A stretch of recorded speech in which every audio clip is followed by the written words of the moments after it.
Someone once told me I don't give advice because I think you should follow your own path and make your own mistakes. I don't agree with that. I think I want you guys to know my mistakes. So maybe you guys can end up learning something from it or make the same mistakes. That's okay too, right? Maybe they were just mistakes for me. But yeah, let's get into a few mistakes that I made in my product management career, right? And hopefully these mistakes will mean that when a real customer shows up to use your product, features and roadmap don't just explode. Right. So let's see if we can compress years of technical knowledge into a few minutes. So I'll get straight to the point. Lesson number one: define success or someone else will. Early in my career, I thought saying yes was the right way to get promoted, to keep stakeholders happy, to figure out how to elevate yourself and get reputation within a company and make a name for yourself. And then I realized, oh no, it's way more complicated than that, right? A strategic no actually builds more trust down the line with your leadership, with your manager, with stakeholders, with engineers, with other people, customers, than to just say yes to anything that a person asks. And a great example of this is when you launch a product, right? Let's say you're trying to make a feature. I'll give you my example. So I work for a company, let's call it SwitchUp, okay? That's not the actual company name. That's just for the purposes of this example. And I launched a feature which actually led to a lot of users coming back to the product. So the daily active usage really exploded. And I had not clearly defined what success was for the feature. And so what ended up happening was the product looked good from the outside, right? More and more users are coming to your product. Is that a bad thing? To the average mind, no. But finance was concerned with conversions, right? Finance wanted more people buying the product, money coming in. Our CEO was more concerned with how many people were going through the funnel. So, going till the end of the process, didn't care, or seemed to care before about how many people were using the platform. But now suddenly his priorities had shifted, and he wanted to care more about the completion rate. And so these little things came back to haunt me, where I was told by these stakeholders that, hey, this product is not doing as well as you thought it was. And in my head, it was. So this was a clear, I had not aligned all the different stakeholders into, hey, can we all agree that success is daily active users, more daily active users coming to a product? And so, coming back to the point, I had to define success. Otherwise, my CEO or finance or the third party as well, you can just replace one of them, could come in and be like, oh, actually, I wanted this to do this. This feature that you launched, this is what it should have been doing. And because you never had that conversation, now they're defining success for you, right? So if there's one lesson from this video I want you to take, it's this one. But the other four are also important, but this one is pretty critical. Right, the template really is simple. So success is really metric plus time box, like what you're going to achieve it by, what date, quarter, year end, and the audience, like who you're going to target. Is it going to be new users or old users, existing users? That's usually the template I've used. But yeah, comment below if you'd like me to go further into that. Okay, 2 is trust yourself to say no correctly, right? Suddenly, let's say let's say you're working in the AI space, for example, and you see a new feature launch, and your CEO's like, let's make this feature, and this is going to be the next big thing, and it can be very tempting to say yes and to not disagree and just not fight back. You need to be respectful and say, hey, no, but here's what we can do instead. What does this mean? Right? That means you were probably going to build something else. There were other priorities in your roadmap. You were working on something else. And now a CEO, or I just used an example of CEO because usually they have a lot of power, or a VP comes in and says, hey, let's build this other thing.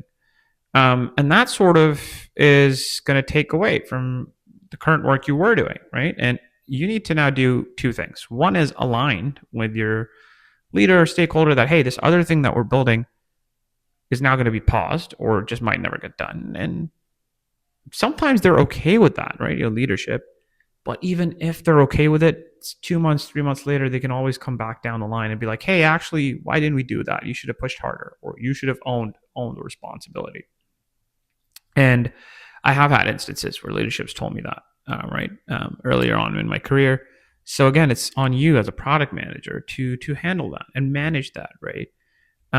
So being able to say no is important, especially when you are the CEO of your product in a way, right? So think of yourself as having ownership. If everything fails, it's your fault. If everything succeeds, it's the company and engineers and everybody wins. So it's a tough position to be in.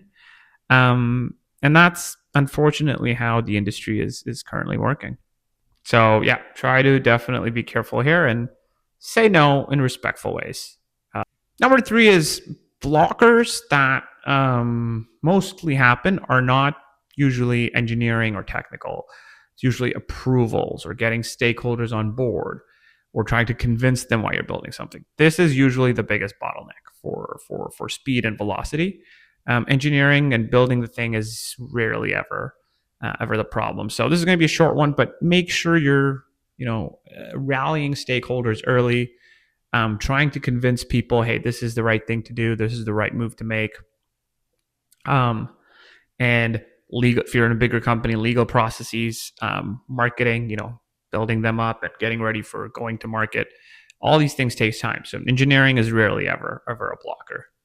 Four is getting aligned with stakeholders is not a meeting. A lot of people think that, oh, I have a sync meeting with my CEO, with my manager, with my VP, with engineering, and we can all align and then move forward. It's not a meeting. Okay, it's usually a process. Just because everyone nodded and said yes in a meeting doesn't mean they're all aligned. You're gonna have to circle back to them. You're going to have to bring up more material as to why you're building what you need to build, evidence, and things will get messy, right? Things will get messy. People will have differing opinions, and it's kind of on you to come in and rally people over, right? Make them motivated for what you want to build, and there's a selfish reason for that as well, which is if the team is motivated for what you're building, the product that gets built will be better.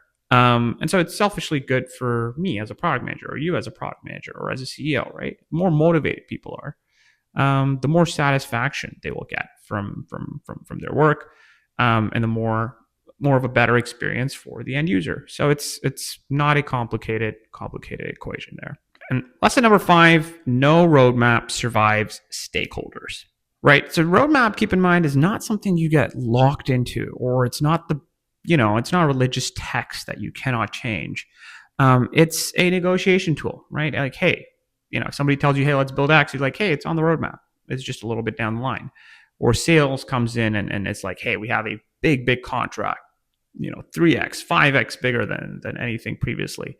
Let's do this first, right? Or leadership is like, hey, there's a new AI XYZ tool out now. We should be using that, right? So it's a way to manage the plan, manage expectations, right? It's not a contract. And most often I've seen roadmaps don't survive stakeholders. Like, you make changes, you keep moving it, and generally, more often than not, the more power a stakeholder has, example, a CEO or a VP, the more changes you're going to have to play with. It's just a negotiation tool, right? So you have to get that in your brain. A roadmap is a negotiation tool. So yeah, there are different thought process as well on road mapping. I think in truly theoretical agile, you should never ever be road mapping in the first place. But unfortunately, in today's world, people like roadmaps, executives like roadmaps. It's just the reality for now. Maybe that'll change in the future. If you guys need help with it at all, feel free to comment and I'll chip in with my opinion. Completely like on what I know. But yeah, those are my five lessons that hope you guys learned something from or not. If this was useful at all, let me know. If it wasn't useful, also please let me know. I would love to improve this content. And yeah, ciao.